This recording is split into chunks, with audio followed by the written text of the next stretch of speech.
Alright,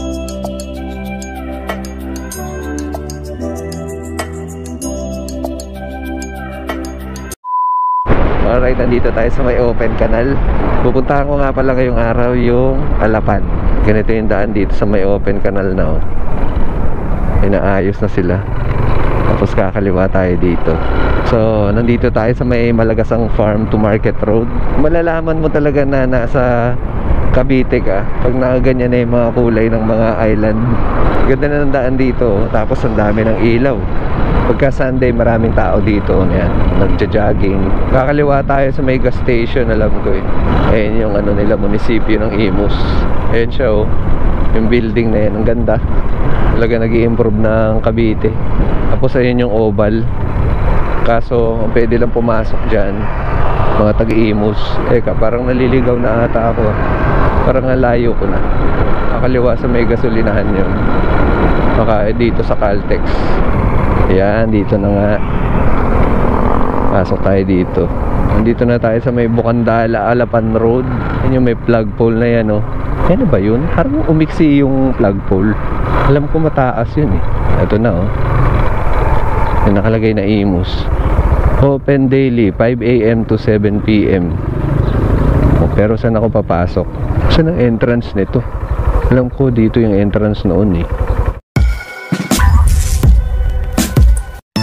Alright mga tol, nandito na tayo sa Alapan. Yung mga tent dito, hindi ko alam kung para saan yan. So ayan na si Inang Laya.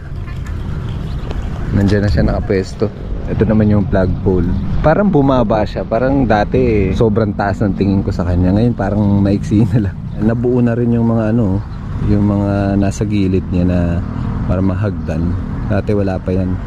Hindi pa rin pala masyadong tapos ito. Gagawin talaga natin dito is papalipad lang tayo ng drone. Tingnan natin kung ano itsura nito ngayon kapag ka nasa Himpapawid tayo tumitingin. In-expect ko nakaraan okay na talaga, pero inuunti-unti pa rin nila tong tapusin. So, tara, tingnan muna natin yung view sa taas. Alright.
So nakita na natin yung top view nitong Heritage Park. So yun na nga muna sa ngayon. Sinubukan lang natin na magpalipad ng drone. Kung ano ba yung makikita natin pag sa taas yung kuha. Pinapractice na rin natin magpalipad ng drone. So nakakatuwa naman at may natutunan na naman ako ngayong araw. Ginawa ko lang siya manually. Tinitingnan ko lang kung paano ko makokontrol.